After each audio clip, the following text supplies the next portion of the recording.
Everyone, good afternoon. Sorry for getting started just a few minutes late here. Just a few things at the top, and then I'd be happy to dive in and take your questions. So earlier today, the Secretary arrived in Jakarta, Indonesia, to attend the 10th ASEAN Defense Ministers Meeting Plus. While in Jakarta, he will conduct an ASEAN-United States informal meeting to discuss opportunities to expand the ASEAN-United States security cooperation 1 year after the elevation of the ASEAN-U.S. relationship to the Comprehensive Strategic Partnership. He will also meet with regional counterparts to express the United States' deep commitment to working alongside allies and partners in support of a free and open Indo-Pacific. Also earlier today, Secretary Austin approved a request from the D.C. Homeland Security and Emergency Management Agency to provide 30 D.C. National Guard personnel to support the D.C. Police Department during the March for Israel on the National Mall. These 30 guardsmen will be unarmed and will provide traffic and crowd management support to D.C. police from 5 a.m. to 7 p.m. today, and will remain under the operation and administrative command and control of the D.C. National Guard. The Secretary has additionally authorized the activation of approximately 6 guardsmen from the D.C. National Guard's Civil Support Team. These guardsmen will similarly be unarmed and will remain under the command and control of the D.C. National Guard while providing support to D.C. fire and emergency medical services. For more information, we would refer you to the D.C. Homeland Security and Emergency Management Agency. And finally, turning now to our forces in Syria and Iraq. Since October 17th through today, we are tracking that there have been 55 attacks on U.S. forces. There have been 27 attacks against U.S. forces in Iraq and 28 attacks in Syria. And an update for you from last week on injuries. We are also tracking 59 U.S. personnel who have received injuries in the TBI or non-serious categories since these attacks began. Approximately 27 personnel have been evaluated for TBI and 32 for other non-serious injuries. As of today, all 59 have returned to duty. And with that, I'd be happy to take your questions. Tara, you want to start us off? Yes, thanks. To just start with Syria, can you give us any additional information on the airstrike that happened over the weekend? What sort of battle damage assessment was there? And did that strike result in casualties on the ground? So something that we are continuing to do is battle damage assessment, but I don't have anything to read out in terms of casualties.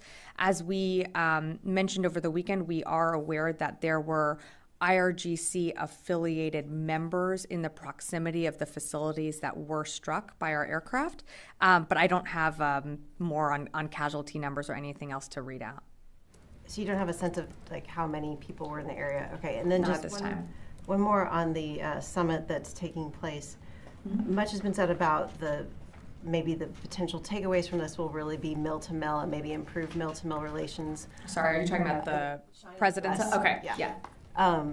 What has the Secretary communicated as far as what would be basically a good deliverable to help restart this relationship? Well, as you mentioned, the president is leading the summit, which is starting tomorrow. And so I don't want to get ahead of anything that the president might announce or any outcomes from that summit. We've stressed from the very beginning that we believe mill-to-mill cooperation, coordination, communication is important. Right now, the PRC does not have a national defense or a minister of defense. And so at the 8 a.m. plus that the secretary's at and starting tomorrow, we don't have any indication that there will be a meeting happening between the secretary and his non-designated PRC counterpart yet. So there are no plans for the secretary to sit down with anyone at this point. But again, I'd let the president's meeting that's happening tomorrow, I don't want to get ahead of that. Just one last, can you characterize the state of the relationship right now? Are there any conversations going on, any sort of deconfliction line talks? Are they picking up at all? Are we even trying? We continue to be both publicly and privately, continue to engage with the PRC. We are certainly committed to having an open line of communication and mill-to-mill communications with the PRC, but we just haven't had that reciprocated from their end. Jen, yeah. Sabrina, about a week ago, Iranian-backed Houthis downed an MQ-9 Reaper drone, a U.S. drone, $32 million drone. So far, there's been no response by the U.S., and the Houthis are saying that they will threaten Israeli ships in the Red Sea. Isn't the lack of response by the U.S. military inviting more actions, aggressive actions by the Houthis? Yeah, thanks, Jen, for the question. I wouldn't say that it's inviting more aggressive or further response from the Houthis. We've seen the Houthis do this before. We've seen one of our MQ-9s shot down before in the past. I'm not saying that we're not going to respond. We always reserve the right to respond at a time and place of our choosing, but I just don't have anything to forecast for you right now. I mean, as you know, our main goal is to contain and to make sure this conflict is contained within Gaza. Right now, that's where we see it. We see the conflict remaining within Israel and Gaza and between Israel and Hamas. So as of to date, I'm not going to broadcast any response or get ahead of any response that the secretary or the president might want to take. But I think we've been pretty clear in our message when it comes to deterrence, and we haven't seen this conflict widen out. But you're not deterring the Houthis. The Houthis are continuing to fire missiles toward Eilat. They're threatening ships now. Mm-hmm. I don't understand how a deterrent message is being received by the Houthis if there's no response to downing an MQ-9 Reaper. Well, you have to remember that one of our ships did take action when the Houthis did fire missiles that were headed towards Israel. We did engage in that. We did bring those down. Again, I'm not going to get ahead of any... I understand, but again, I'm not going to get ahead of any action that the secretary or the president may or may not take. We have a very robust presence in the region right now that is sending, I think, a very strong message of deterrence. And while I certainly hear your question, we always reserve the right to respond at a time and place of our choosing. Yeah. Thank you, Sabrina. I have a question and then a follow-up on an earlier question. There's some reports in Arabic language media today, some eyewitness accounts from Gaza, where witnesses are saying that they've seen troops speaking English to each other and with American flags on their uniform. Can you give us an update generally on what US forces are doing currently in Israel, and specifically can you respond to this, I don't want to call it, a claim that there's potentially US troops on the ground in Gaza? Well, I can't respond to that specific claim. I haven't seen it, but what I can tell you is that there are no U.S. forces on the ground in Gaza. Thank Carla. you. Oh, I'm sorry. Yeah. Thank you. And then just to follow up on that earlier point with the Chinese and the U.S. Military communications, you said that there hasn't been any reciprocation. Yeah. Now, does that date back to the Pelosi visit in 2022, or when was the last time there was any reciprocal communication? I would have to take that question in terms of when the last time there was a mill-to-mill communication. I mean, the secretary has not engaged with his counterpart, and as you know, that position is vacant. Around the speaker's visit, I'm not aware that there were communications ongoing with the PRC, but it's something that I can take that question and get back to you on that. Carla. Thanks. Back to the attacks on U.S. forces Sure. in Iraq and Syria. I have 3 questions. Okay. First, will the Pentagon acknowledge that deterrence is not working with Iran? Second, why is the U.S. not hitting targets in Iraq when it has been proven that there are weapons facilities and weapons being used against U.S. forces in Iraq? And then third, does this building feel an obligation to strike any and all Iranian weapons and Iranian-backed weapons storage facilities to protect its forces in Iraq and Syria? So many questions. Okay, so starting at the beginning, your first question was, do we think deterrence has failed? Am I summarizing Will the that? Pentagon acknowledge that deterrence is not working? When it comes to Iran. So again, Carla, this war we want to see contained to Israel and within Gaza. We do not want to see a wider regional conflict. As of today, that has not happened. We have not seen this war spill over into other neighboring countries and into the region. In terms of attacks on our troops, separate issue, we are in Syria and Iraq for our mission to defeat ISIS. We have seen Iran and Iran proxy groups continue to attack U.S. forces because we know Iran doesn't want us there. We know Iran does not want to see U.S. forces on the ground and in the region, frankly. And so we saw this back in March. We've seen this before where they attack our forces. On the issue of deterrence, just taking a step back, is deterrence working? We feel that it is. We have not seen this war spread into a wider regional conflict. We have responded with we conducted 3 different strikes. We responded most recently this weekend. And again, we will always reserve the right to respond at a time and place of our choosing in the future. So that I understand.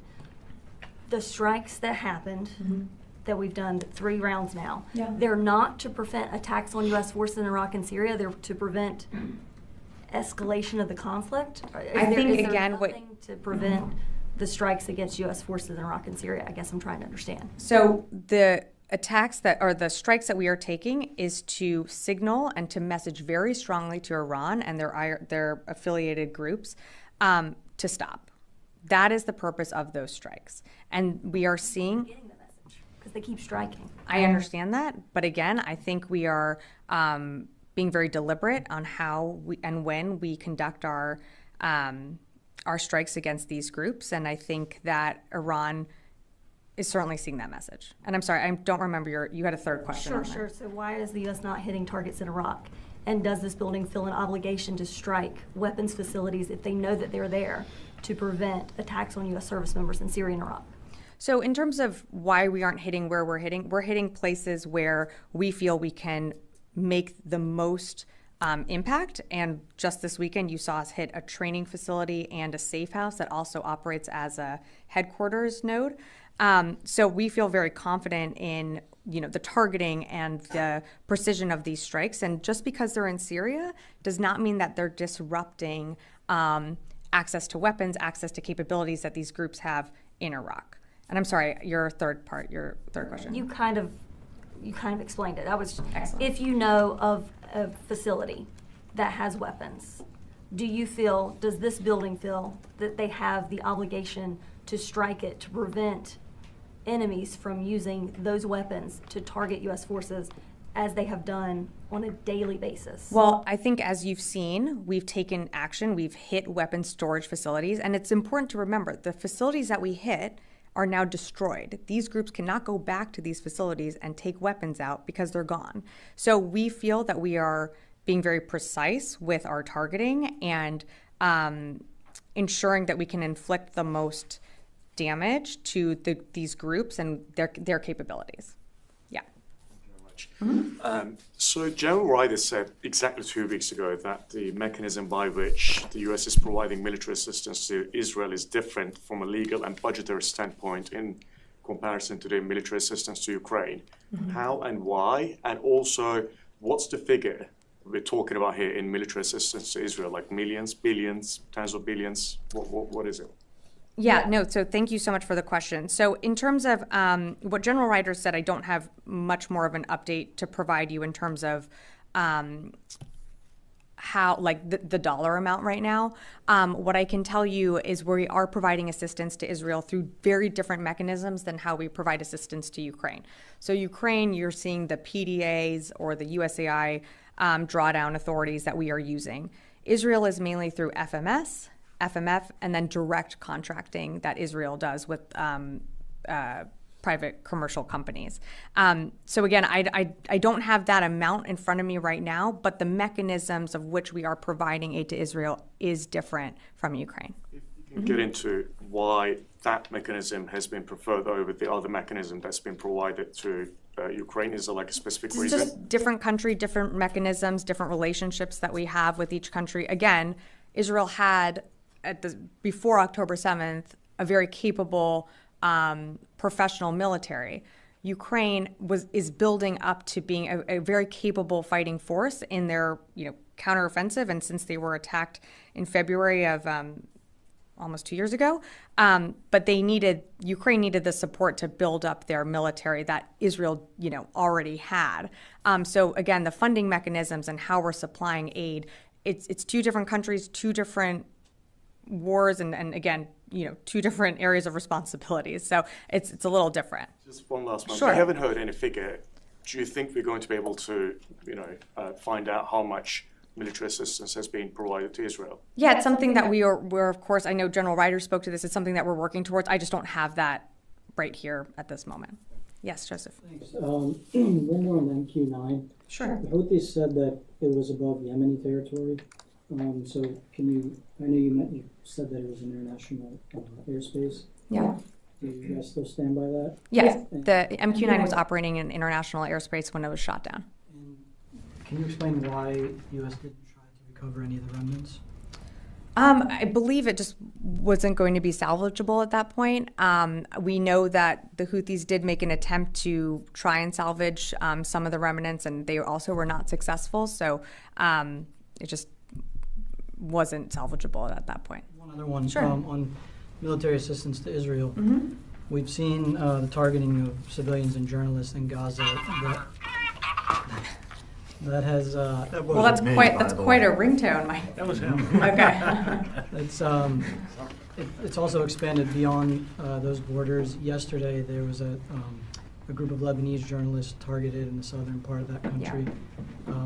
The reporters said that they had coordinated that trip with the Lebanese Armed Forces and the UN peacekeeping force in Lebanon. So, and this came about a month after a Reuters journalist was killed. They also say that was done by as a result of an Israeli strike. So what's the Pentagon doing to ensure or push the Israeli military on this aid that it's providing to make sure that it's not targeting civilians and specifically journalists? Well, we certainly, I think you asked me this last time, and I'll reiterate that we believe that freedom of the press and protection of innocent civilians is incredibly important during this time, incredibly important when people are on the ground in Gaza reporting on what's happening on the ground. And then, as you mentioned, I think you referenced Lebanon, where some of these journalists were stationed. Again, we are going to continue to urge for Israel to continue to uphold the laws of armed conflict, humanitarian laws. And again, we know that this is an incredible, burden's not the right word, but toll that it takes for journalists to cover what's happening on the ground. And it's incredibly important that their safety is protected. Yeah, in the back. Yeah, so two-part question. The president said yesterday that hospitals in Gaza must be protected. Mm-hmm. Is the U.S. telling Israel not to attack hospitals or to shift the way it is operating at these sites? And then second, do you have any conclusive intelligence that these hospitals are legitimate military targets? So we've been very clear with, I think you've seen in the readouts that the Secretary has had with Minister Gallant, that we believe that the protection of innocent civilians is, of course, not only a priority, but it must be upheld.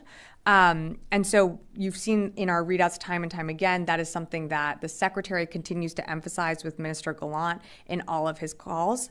And you've seen that from the not just this department, but across this administration. I think what Jake Sullivan said yesterday is exactly what we keep reiterating to our Israeli counterparts, is that we don't want to see a firefight in a hospital. We absolutely believe that hospitals should be places where people seeking medical treatment and attention need to be, and those places should be protected. But you have to remember that, and we do have information that Hamas and the Palestinian Islamic Jihad uses some hospitals in the Gaza Strip, including the Al-Shifa Hospital, as a way to conceal and support their military operations and hold hostages. They have tunnels underneath these hospitals. And so Hamas and PIJ members operate a command and control node from Al-Shifa Hospital in Gaza City. They have weapons stored there and are prepared to respond to an Israeli military operation against the facility. So I'm just telling you what we as the intelligence community assesses is happening in Gaza City, how Hamas is using these hospitals to operate. But absolutely, we do not want to see a firefight in a hospital where there are innocent civilians. Fadi. Thank you, Sabrina. So you said that you don't have any forces on the ground, right? That's right. So I take it this intelligence assessment is gathered based on information provided by Israel? Sorry, on the this hospital. what I just read out. Yeah. That's from our intelligence community. So, did you have any assets inside Gaza? We have Intelligence no community? assets or so- boots on the ground in Gaza. So there's no gathering on the ground about this? That's right. So you have no one entering the hospitals to verify this information, right? We have no one. We have no boots on the ground in Gaza. The question is, how was that assessment, how did you conclude that assessment based on information received from your Israeli counterparts? Well, I'm not going to get into more specifics on how our intelligence is collected. What I can tell you is there are multiple agencies, as you know, here within the department and across the administration, multiple agencies that collect and assess and analyze intelligence, but I'm not going to go into any further details on how that intelligence is gathered. You're confirming that you have no assets on the ground or assets entering to these hospitals to basically confirm the information you're sharing with us. I will say it again, we have no boots on the ground in Gaza. Louis. I'm sorry, Jared, and then I'll come back to you. What you just read, Yeah. that sounds different than it's more expansive than what Mr. Sullivan said yesterday. So am I correct in saying this is new information that you are providing to us? Yep, that's correct. New language that is being assessed by the U.S. intelligence community? This is newly downgraded information that we felt was important to get out today because there have been a lot of questions about the hospital and how Hamas operates, and so it was important that to get out there for you all. And to clarify on Fadi's questions here, so this is an independent U.S. assessment separate from the Israeli, their own assessment, or is this information that they provided to you that then you've analyzed? Yeah, I'm not going to get into more specifics on the intelligence. I can tell you that this is information that was downgraded and collected by the intelligence community. Yeah. What do you mean downgraded? You mean declassified? Declassified, yeah. Okay, but you can't say whether any of this was independently collected from the Israelis. I'm not going to get into how or where this intelligence is coming from. This is done by our intelligence community. It was put together and downgraded so you can, have a better idea of what's happening on the ground. Can I just? Wait, I think he wasn't done yet. I'm sorry. On this subject. Okay. And we'll come back. All right, go ahead. Just the level of confidence usually when intelligence shares some information or declassify, you talk about. Yeah, I'm not level going to of go into the assessment of like how we feel. I'm just telling you what the intelligence community has been able to declassify today, and how the fact that I'm reading it out to you, we feel very confident in our sourcing and what the intelligence community has gathered on this topic. But I'm just not going to go into more specifics on the intel itself. So you had a high level of confidence because you said we are very confident. I'm saying I'm confident reading it to you from this podium today in our assessment. Did you have one more question? Then I'm going to go to the phones. Just on this, just to follow up on that previous question on Sure. the sort of multiple levels of deterrence in the region, has the department seen any signs that Iran is attempting to rein these groups in from their sort of localized attacks in Iraq and Syria on U.S. bases?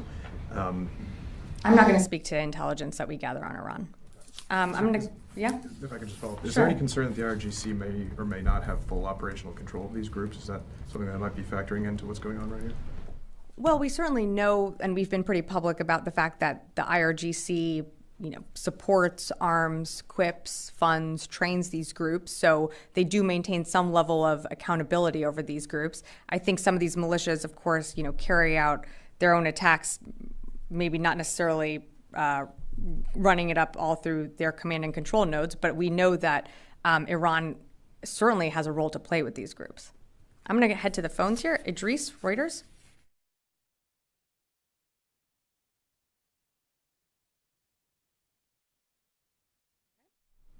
Nothing heard. Chris Gordon, Air and Space. Thanks, Sabrina. On the U.S. airstrikes, you and other U.S. officials have said broadly the message to Iran and these militias is to stop. So does that mean no attacks on U.S. troops in Iraq and Syria by these militias? Are these airstrikes intended to stop attacks completely, to limit them, to degrade them? What's the end game here? What is the practical, achievable goal of these U.S. airstrikes? Yeah, Chris, thanks for the question. We do want to see a stop to these attacks on U.S. forces. Next question, Jeff Shogel, Task and Purpose. Thank you. Has the Defense Department or the Biden administration as a whole made a decision that any airstrikes or other form of retaliation against attacks on U.S. forces will be in Syria instead of Iraq. And I also just wanted to follow up on my colleague's question. What is the end game here? There's a cycle of attack and then reprisal and more attacks. How does this end? Thanks, Jeff. In terms of why, I think your question is sort of what Carla had asked earlier on why we are selecting targets in Syria. Look, we feel confident about the targets that we select, the ability to degrade further capabilities of these IRGC-backed groups. I'm not going to get into why we pick certain places over another. The attacks right now on our forces are basically split pretty evenly between Iraq and Syria.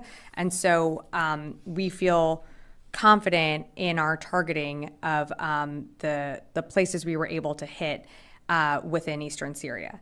And on your, how does this end?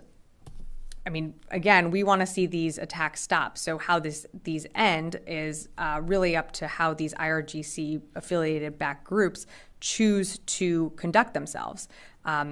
Again, we want to see these attacks completely stop on our forces in Iraq and Syria. So we will always and continue to protect our troops in the region. We will make the decision to decide when we choose to respond. But how this ends is when these attacks stop. And last question on the phones, and I'll come back in the room. Heather, USNI. Hi, thank you so much. Not to sound flippant, but you keep saying that the war hasn't expanded past Israel and Hamas, but I was wondering what the DoD's definition for expansion is, since we're seeing these attacks in Syria and Iraq against U.S. troops that only started after the Hamas attack in Israel. Yeah, thanks, Heather. So again, the attack, the brutal terrorist attack that happened in Israel was on October 7th. These attacks started happening on October 17th. Again, we have not seen the conflict that is happening within Israel and within Gaza expand out to the region. And you're seeing that's why we have said and continue to emphasize from this podium here that we have surge assets to the region. We have, when we announced that, we announced that we have put A-10s, F-15s, F-16s into the region. We have also put the Forward Carrier Strike Group. The Ike is also in the CENTCOM AOR. That is all to send a clear message of deterrence to any actor, state or non-state actor, to, if they seek to take advantage of this conflict, to really think about that again. And again, I'll emphasize, right now, we are seeing the conflict contained to Gaza.